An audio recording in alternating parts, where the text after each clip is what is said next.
Servants of Allah, Allah the Exalted had decreed the matters. And Allah also had decreed the lifespans and all the affairs. And Allah the Exalted has also said that the matter belongs to Him, and that the creation indeed belongs to Him. So He created the skies and the earth, and created death and living, so that people are tested. As Allah the Exalted says, وَهُوَ الَّذِي خَلَقَ السَّمَاوَاتِ وَالْأَرْضَ فِي سِتَّةِ أَيَّامٍ. And it is He who created the skies and the earth in 6 days. And His throne was upon the water, so that He tests you as to which of you is best indeed. So Allah the Exalted has set the dunya to be set upon test and trials and tribulation. A man is tested out of starvation, and another tested out of fear, and another tested indeed in lack of wealth, and another in lack of fruit, and some are tested with all of them.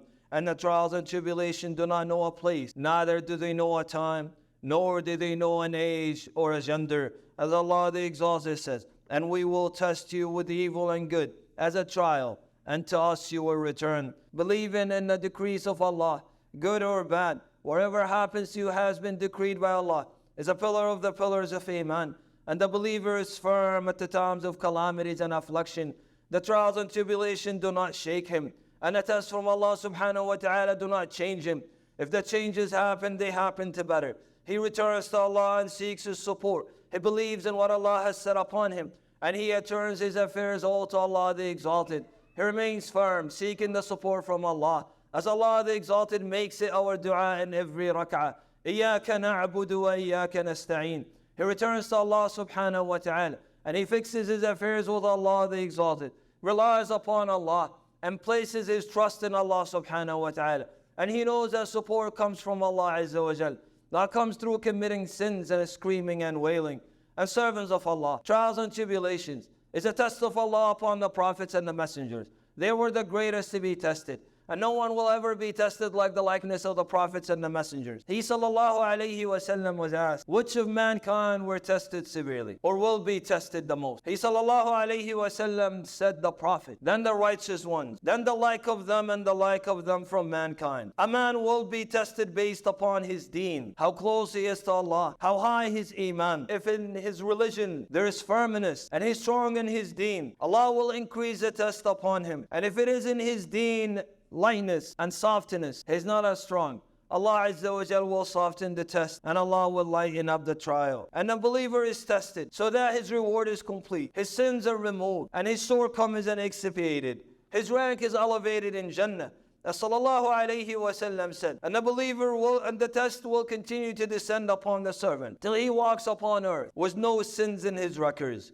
And the hadith is related by Imam Ahmad, that is, if he returns to Allah at the times of calamities, seeks support and assistance from Allah, and takes the method taken by the prophets and the messengers, as Allah subhanahu wa ta'ala declares in His book, and the Muslim is honored, his rank is elevated, he does not break in front of trials and tribulation, he does not weaken before the calamities. As the Prophet sallallahu alaihi wasallam described the parable and the example of the believer versus the example of the wicked person and the hypocrite. From the ways of the Prophet, the guided ways, is to remain firm at the times of calamities and hardship, to return to Allah and call upon Allah subhanahu wa ta'ala, and ask Allah Azza wa Jal for support and assistance, while you have no doubt that Allah subhanahu wa ta'ala is the only one capable of removing the calamity. As Allah subhanahu wa ta'ala says, أَمْ حَسِبْتُمْ أَن تَدْخُلُوا الْجَنَّةَ وَلَمَّا يَأْتِكُمْ مَثَلُ الَّذِينَ خَلَوْا مِنْ قَبْلِكُمْ مَسَّتْهُمُ الْبَأْسَاءُ وَالضَّرَّاءُ وَزُلْزِلُوا حَتَّى يَقُولَ الرَّسُولُ وَالَّذِينَ آمَنُوا مَعَهُ مَتَى نَصْرُ اللَّهِ أَلَا إِنَّ نَصْرَ اللَّهِ قَرِيبٌ. Allah subhanahu wa ta'ala says, أَمْ حَسِبْتُمْ أَن تَدْخُلُوا الْجَنَّةَ. And this is on an individual basis, and a community basis, and an ummah basis. You think you will be granted Jannah, and the like of what has happened to the generations and the nations before you would not come to you. Calamities and poverty afflicted them so severely that they were shaken, to the extent that the messenger and those who believed with them said, when will the support of Allah come? Indeed, the support of Allah is near. But Allah subhanahu wa ta'ala has set means for that support to arrive. How are you with the deen of Allah? Are you going seeking support out of rallies and protests and screaming and yelling, igniting the people against one another, meaning the Muslims? Are you returning to Allah, repenting to Him, knowing for a fact that you are also part of the problem. That every Muslim's sins is a cause for the sins to be accumulated against the ummah, and the fitan to descend and rise against the ummah of Rasulullah sallallahu alayhi wasallam. Have you not read the history of Islam? For the affairs and the events repeat one another, and the cause is one, and the safe haven is one, and Allah subhanahu wa ta'ala's support will not alter and change, but the means have to be taken, and the support of Allah subhanahu wa ta'ala has to be sought, and assistance of Allah subhanahu wa ta'ala the Muslim must seek it. Allah Azza wa Jal mentioned the cases of the Prophet. An example of these at the times of calamity, besides patient and returning to Allah, seeking the support from Allah, is calling upon Allah subhanahu wa ta'ala. A matter of ibadah that is hardly found today among the Muslims. A matter of ibadah